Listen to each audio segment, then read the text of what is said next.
जम्मू काश्मीरनी राजधानी श्रीनगरना national institute of technology केम्पसमां मंगळवार सांजे पोलीसे स्टूडન્ટ पर लाठीचार्ज कर्यो हतो। त्यारबाद स्थिति काबूमां लेवामां कॉलेज केम्पसमां सीआरपीएफ पण तैनात करी देवामां आवी छे।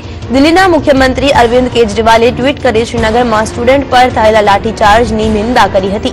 એટલું જ નહીં, તેમણે સ્ટુડન્ટ પર થયેલી કાર્યવાહી માટે પ્રદેશની બીજેપી પીડીપી સરકારને સ્ટુડન્ટ પર થઈ રહેલા અત્યાચાર રોકવા માટે જણાવ્યું છે। ઉલ્લેખનીય છે કે એનઆઈટી કેમ્પસમાં પાકિસ્તાની ઝંડો ફરકાયા બાદ કોલેજના બિન કાશ્મીરી સ્ટુડન્ટ્સ તિરંગો હાથમાં લઈને વિરોધ કરી રહ્યા હતા। જયપુરના વતની એક સ્ટુડન્ટે જણાવ્યું તે મુજબ જ્યારે ભારત ક્રિકેટ મેચમાં વેસ્ટ ઇન્ડિઝ સામે હાર્યું હતું ત્યારે એનઆઈટીમાં હાજર કાશ્મીરી સ્ટુડન્ટ દ્વારા ઉજવણી કરાતા 1 એપ્રિલના રોજ પાકિસ્તાની ઝંડો ફરકાવ્યો હતો। એનઆઈટીના 65 થી 70% સ્ટુડન્ટ જમ્મુ કાશ્મીરની બહારથી આવે છે। એવી પરિસ્થિતિમાં તેઓએ એનો વિરોધ તિરંગો ફરકાવીને કર્યો।